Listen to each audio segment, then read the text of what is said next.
Assalamualaikum warahmatullahi wabarakatuh. Anakku sekalian, kelas 6 sekolah dasar yang insyaallah senantiasa diberikan kesehatan oleh Allah dan semoga tetap diberikan kesemangatan untuk senantiasa belajar dan belajar. Anakku sekalian, mari kita buka pembelajaran lanjutan dari pembelajaran ke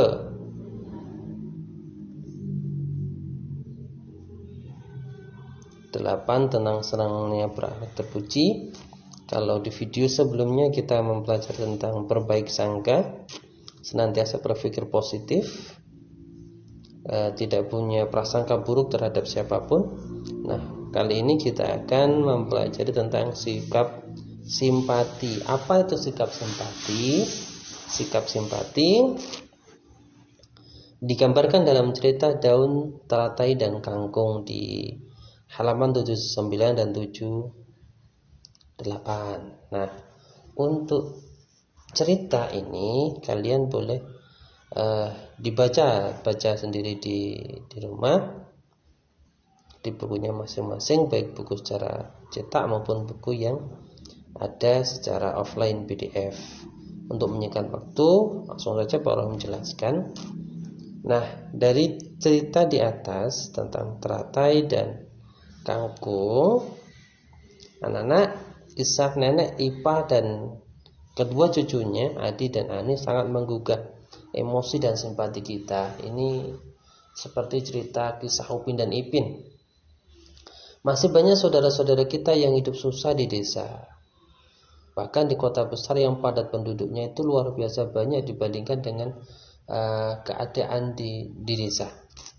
Masih banyak anak-anak yang sebaya dari Adi dan Ani, sebaya dengan kita kelas 6, harus bekerja keras menghidupi dirinya sendiri maupun orang tuanya, maupun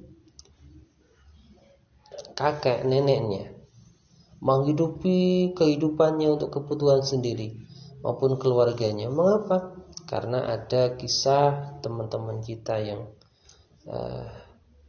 tidak senasib baik dengan kita, sudah ditinggalkan oleh orang tuanya meninggal dunia ataupun pergi merantau. Jadi di rumah itu hanya dengan kakek atau nenek saja. Nah, kita harus bersimpati terhadap saudara-saudara kita yang bernasib seperti Adi dan Ani. Jika keadaan hidup kita lebih baik dari keadaan hidup Ani dan Adi, kita harus membantunya. Nah, ini adalah gambaran untuk kata-kata atau sikap simpati. Dalam kamus besar bahasa Indonesia, anak sekalian, simpati itu berarti rasa kasih, rasa setuju kepada dan rasa suka. Simpati, rasa kasih.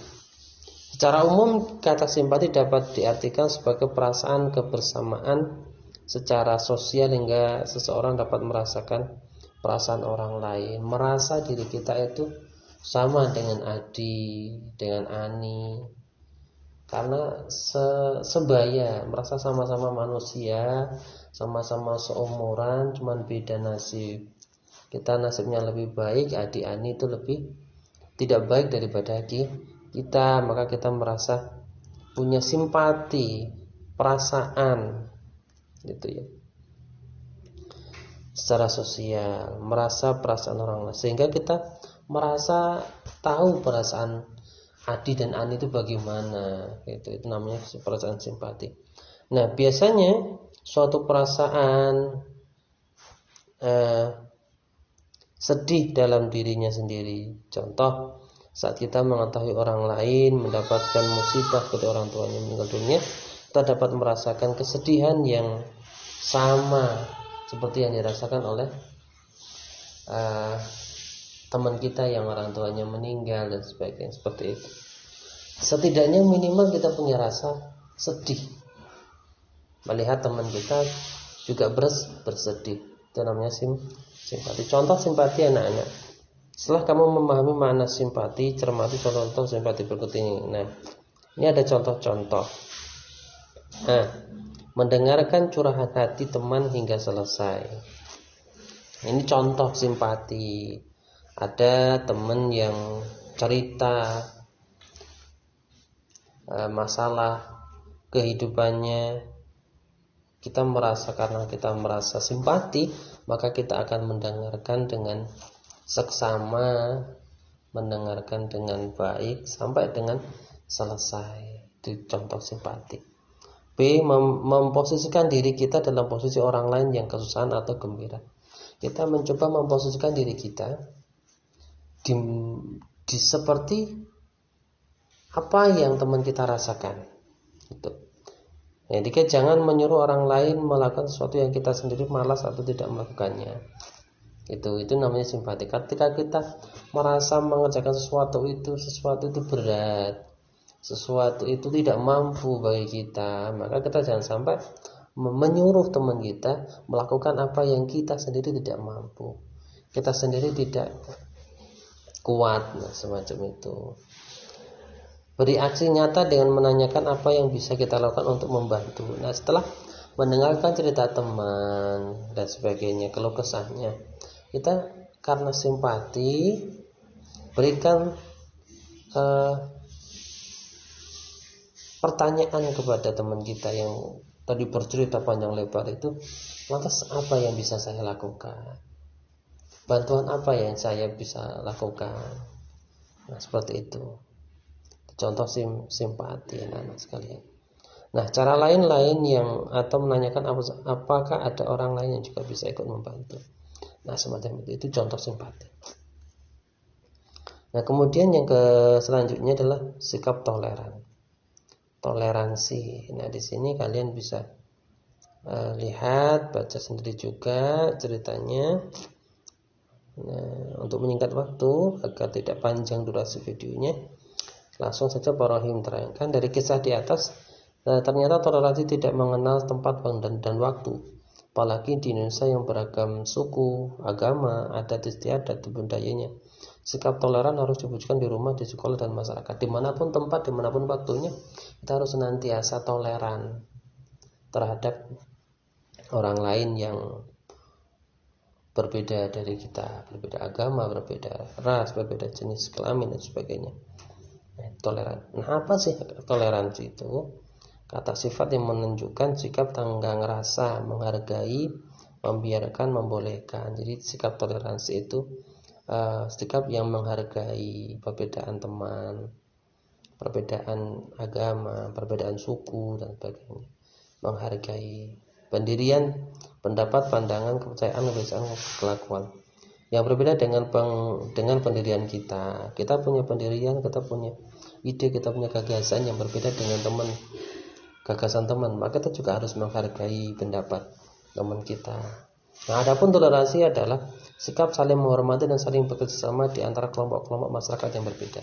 Jadi perbedaan yang ada, perbedaan agama, perbedaan sikap, perbedaan suku, bahkan perbedaan pendapat, ketika kita mempunyai toleransi bersama, maka pendapat-pendapat itu tidak menghalangi kita untuk saling tetap bersama dan menghargai, menghormati perbedaan itu, dan tetap kita saling bekerja sama walaupun kita berbeda baik secara etnis, suku, bahasa, budaya, politik maupun agama.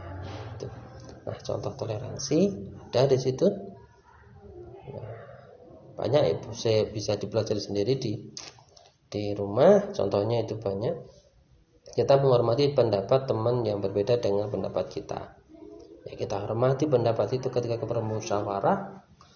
Pendapat kita tidak harus dipakai dalam musyawarah itu. Artinya kalau ketika musyawarah itu pendapat yang diambil pendapat yang paling banyak disetujui oleh forum musyawarah. Jadi ketika pendapat kita ternyata tidak disetujui oleh forum, yang setuju oleh pendapat teman kita, maka kita juga harus menghormati hasil musyawarah. Kita juga harus melakukan keputusan hasil musyawarah. Itu namanya toleransi. Nah, kedua, kita tidak membuat kegaduhan di masjid saat orang-orang sedang melaksanakan ibadah sholat. Nah, Toleransi juga seperti itu ya. Nah, biasanya anak-anak ini terjadi di masjid lagi teman-teman orang lain lagi sholat beribadah, kita gojek di belakang bermain dan sebagainya. Itu bukan sifat yang menunjukkan toleransi, karena kita tidak menghargai orang yang lagi sholat beribadah dan sebagainya. Ketika kita tidak memasang petasan yang memetakkan telinga karena bisa saja di sekitar ada bayi atau orang sakit. Kita tidak membuat keributan di kelas saat guru sedang menjelaskan karena teman-teman lainnya butuh ketenangan untuk belajar. Nah, semacam ini juga disebut toleransi. Tidak semua temannya itu mau gojek seperti kita, mau ribut di kelas seperti kita. Nah, kita juga harus menahan diri bermain. Ada waktunya lagi saat istirahat di dalam kelas, fokusnya ke belajar, semacam itu ya. Nah, saya kira video kali ini kita cukup membahas tentang toleransi dan simpati. Nah, untuk selanjutnya kita akan mempelajari tentang hidup rukun. Untuk itu mari kita tutup pelajaran dalam video kali ini dengan mengucap alhamdulillahirabbil alamin. Sampai jumpa lagi di video berikutnya. Wallahu muwaffiq ila aqwamit thoriq. Wassalamualaikum warahmatullahi wabarakatuh.